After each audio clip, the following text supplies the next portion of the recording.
जितने भी इतिहास को टटोल के देखोगे तो गुरु का और शिष्य का जो नाता विश्वास का प्रेम का है, ऐसा नाता दुनिया में दूसरा है भी नहीं। दुनियादारी के जितने भी नाते हैं हमारे स्वार्थ के नाते हैं, हमारे लालच के नाते हैं। लेकिन वो जो नाता है उसमें कोई दूसरी मिलोनी नहीं है, इस संसार के पदार्थों का उसमें कोई संबंध नहीं है। लेकिन दुर्बुद्धि इंसान को जितना भी समझाओगे उस पे कोई असर भी नहीं पड़ता इन बातों का।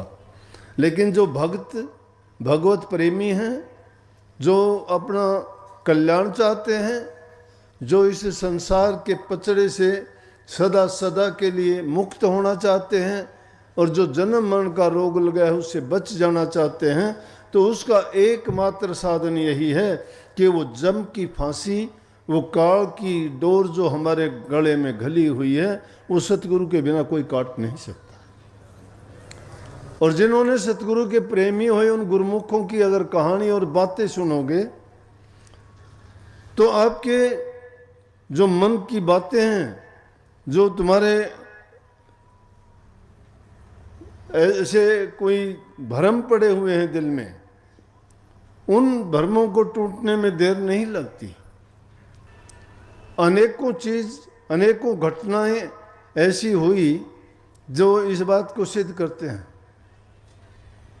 निजामुद्दीन औलिया की कहानी पहले भी आपने सुनी होगी, बहुत बड़े पीर हुए हैं। उनके ज़माने की बात है, एक सेवक आया, गरीब था, आके कहता है उनसे कि लड़की की शादी है, मेरे पास खर्च करने के लिए कुछ भी नहीं है, आप मेरी मदद करो। निजामुद्दीन कहने लगे, भाई कल को आ जाना, जो कुछ आए संगत से वो ले जाना, तेरा काम चल जाएगा। अगले दिन गया तो एक सेवक वहां जूती लेके आया। अब क्या दे उसको, वो क्या समझे जूती को। निजामुद्दीन ने उसको जूतियां पकड़ा दी कि ये ले जा।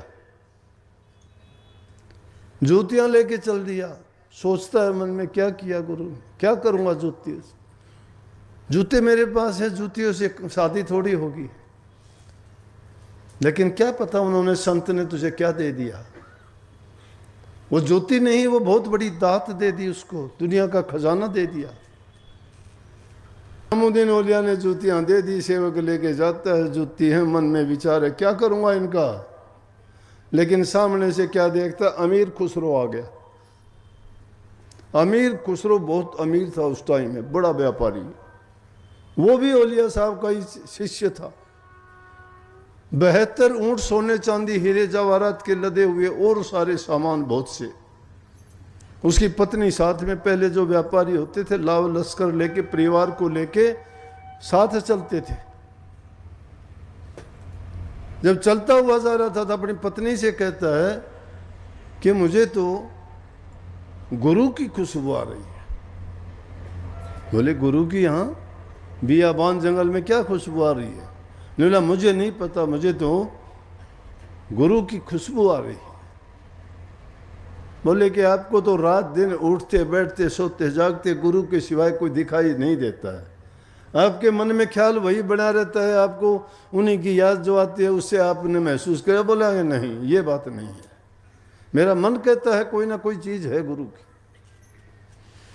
सामने से जब देखा और वो आदमी सामने जूती लेके गुजरा तो खुशबू पीछे से आने लगी।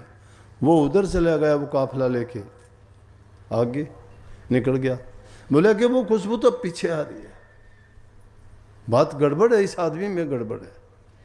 जाके उसको बोले भाई साहब रुकना। वो तो वैसे ही चिंता में था, बोलते ही रुक गया। बोला बोलिए क्या बात है। बोला कहाँ से आ रहे हो। बोला क्या आ रहा हूँ, गुरु के पास गया था, लड़की की शादी थी, गुरु ने कहा आ जाना, तेरे कल जो मिलेगा मदद करेंगे तेरी। क्या मदद की। बोला गुरु ने तो मुझे जूतियां पकड़ा दी। बोले अरे जूतियाँ दे दी गुरु ने। वो गुरु की कदर जानता था, वो गुरु के दिए हुए प्रसाद को समझता था, वो गुरु के महत्व को जानता था। गुरु है क्या, गुरु चीज़ क्या होती है। और वो तो पीर थे। संत तो बहुत बड़े ऊंचा दर्जा होता है। पीर ओलियार ये चीज़ें संतों से बहुत नीचे दर्जे के होते हैं। संत तो सबसे ऊंचा दर्जा है। बस कहने लगा तो अच्छा ये जूतियाँ तू मुझे दे दे, इसके बदले में जो चाहे वो ले ले। बड़ा खुश होया, उसने सोचा कुछ तो मिलेगा। बोला क्या दूँ? बोले आपकी मर्जी हो वो दे दो। बोला 72 ऊँट है, 70 ऊँट ले जा।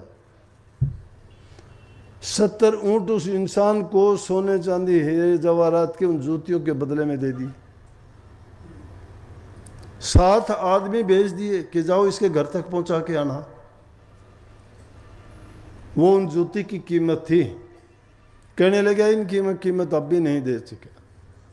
और वही जूतियां ले जाके पीर साहब के आगे रख दी।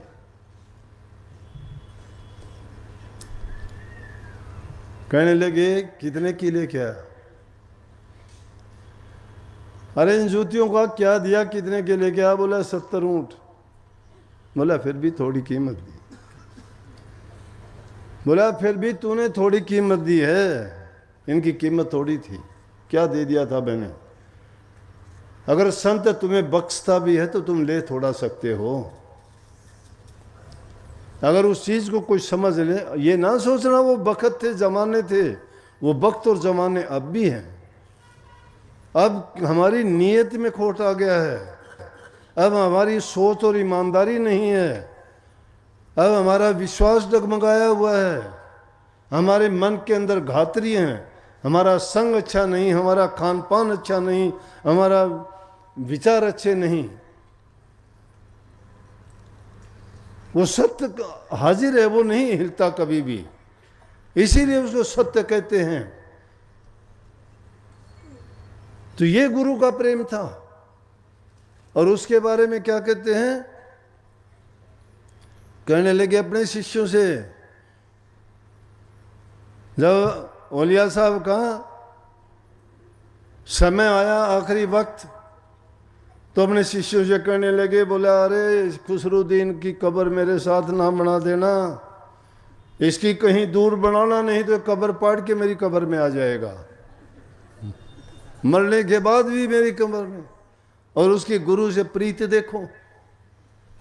जब अमीर खुसरो को पता लगा कि तेरा गुरु तो चोला छोड़ गया, आया और आके कब्र को मत्था मारा उसने। और उस टाइम पे क्या बोला कि नारी सोई सेज पर, कि जिस प्रकार से औरत सेज पे सो जाती है उस प्रकार से गुरु ने अपने प्राण त्याग दिए हैं। अब चल खुसरो घर दे अपने, अब इस देश में तेरा रहने का क्या काम है। और वहीं प्राण त्याग दिए उसे। मैं ये नहीं कहता कि सबको प्राण त्याग देने चाहिए, लेकिन जिस दुनिया को सत्य मानते हो सत्य नहीं है।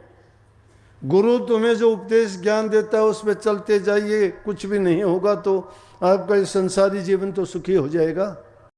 आप सभी को राधा स्वामी जी। अगर आपको वीडियो पसंद आए तो please like share and subscribe जरूर करें।